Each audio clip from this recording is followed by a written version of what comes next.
అందరికీ నమస్కారం. ముందుగా మీకోసం ఒక చిన్న వీడియో చూడండి.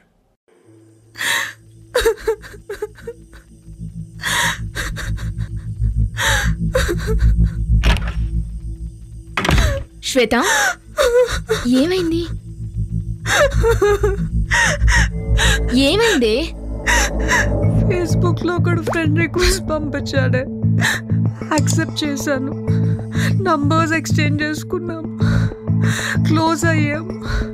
ఒకరోజు ప్రపోజ్ చేస్తే యాక్సెప్ట్ చేశానే.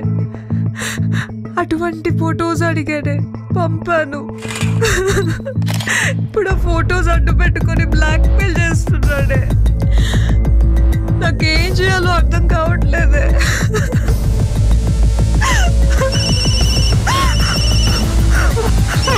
ఏం కాదు, టెన్షన్ పడు, రిలాక్స్ రిలాక్స్. ఏం కాదు.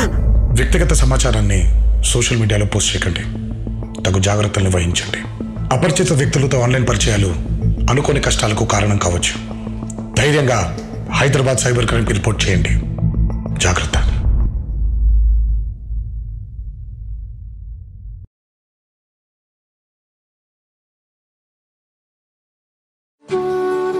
క్యాంపస్ సెలక్షన్స్లో జాబ్ వచ్చింది. నాన్న కష్టపడింది చాలు, ఇక వాలంటరీ రిటైర్మెంట్ తీసుకోమన్నాడు. అమ్మ కోసం కొంచెం పెద్ద ఇల్లు తీసుకోవాలి. చెల్లిని తనకిష్టమైన మెడిసిన్ చదివించాలి. శేఖర్కి ఇలాంటి కలలు ఎన్నో ఉండేవి. కానీ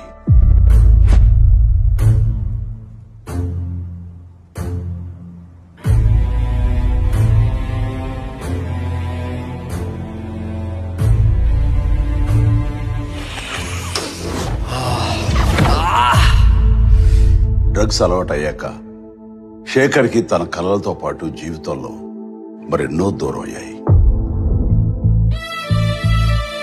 అమ్మా, స్టోర్కి వెళ్ళొస్తానమ్మా. ఇలా ఒక్క శేఖరే కాదు, ఎందరో యువత యువకులు ఈ డ్రగ్స్ గా ఆకర్షితులై తమ జీవితాల్ని నాశనం చేసుకుంటున్నారు.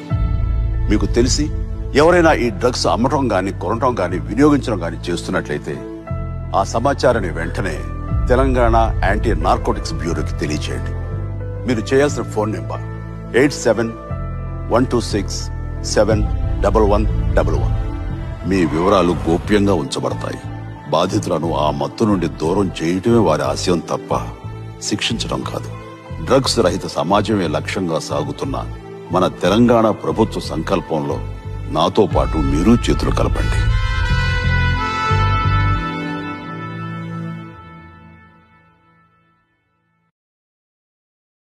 సినిమా ఇండస్ట్రీలో ఉండే ప్రముఖులకు కూడా నా సూచన, మీ కొత్త సినిమాలు రిలీజ్ అయినప్పుడు టికెట్ ధరలు పెంచుకోవడానికి జీవోల కోసం ప్రభుత్వాల దగ్గరకు వస్తుండ్రు. కానీ సామాజిక సమస్య అయిన సైబర్ క్రైమ్, డ్రగ్స్ నియంత్రణలో మీరు మీ సామాజిక బాధ్యతను నెరవేర్చడం లేదు అని మా ప్రభుత్వం భావిస్తుంది.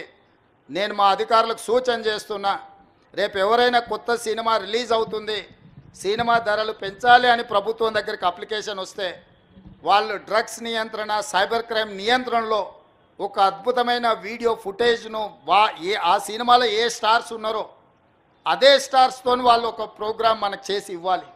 అది ప్రీ కండిషన్.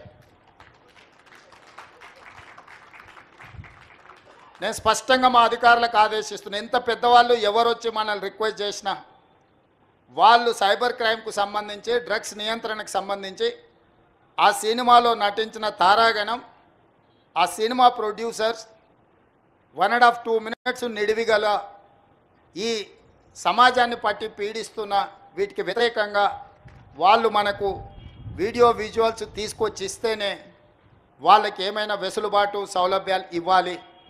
ఎందుకంటే సమాజం నుంచి ఎంతో వాళ్ళు తీసుకుంటున్నారు, సమాజానికి వాళ్ళు కొంతైనా ఇవ్వాలి, అది వాళ్ళ బాధ్యత. అట్లా కాకుండా మేము 100 కోట్లు పెట్టుబడి పెట్టినాం మా సినిమాకు, మేము టికెట్లు పెంచుకొని మేము సంపాదించుకుంటామన్న ఆలోచన ఏదైతుందో మంచిదే, మీ వ్యాపారం మంచిదే. కానీ సామాజిక బాధ్యత, డ్రగ్స్ నియంత్రించకపోతే, ఈ సైబర్ క్రైమ్లో నియంత్రించకపోతే ఈ సమాజమే నిర్వీర్యం అవుతుంది. ఈ సమాజాన్ని కాపాడాల్సిన బాధ్యత, ఈ సమాజానికి సహకరించాల్సిన బాధ్యత సినీ పరిశ్రమ మీద ఉన్నది. కాబట్టి ఎవరైతే ఏదైనా ఈ ప్రభుత్వం నుంచి ఏదైనా సహకారం కావాలి అని వస్తే వాళ్ళు సమాజానికి సహకరించాలి. ఇది ఒకటే మా ప్రీ కండిషన్. మా అధికారులకు కూడా నేను సూచన చేస్తున్నా. And at the same time మా సైబరాబాద్ కమిషనర్ అవినాష్ మహాంతి గారికి కూడా నా సూచన. ఎందుకంటే మ్యాక్సిమం సినిమా షూటింగ్స్ మీ ప్రాంతంలోనే అవుతాయి లేదా రాచకొండలో అవుతాయి. వాళ్ళు సినిమా షూటింగ్లకు పర్మిషన్కి వచ్చినప్పుడు మీరు ఈ రిక్వెస్ట్ను వాళ్ళ ముందు పెట్టండి. వాళ్ళు ఏమన్నా సినిమా తీసుకొని కానీ ఆ సినిమాలో ఉన్న తారాగణంతో ఈ డ్రగ్స్ నియంత్రణ కోసం, సైబర్ క్రైమ్ నియంత్రణ కోసం 1.5-2 minutes నిడివి కలిగిన చిత్రాన్ని మనకు ఒకటి వాళ్ళు తయారు చేసి మనకి ఇవ్వాలి. అట్లా ఇచ్చిన వాళ్లకు ప్రత్యేకంగా రాష్ట్ర ప్రభుత్వం వెసులుబాటు కల్పిస్తుందని మీరు చెప్పాలి.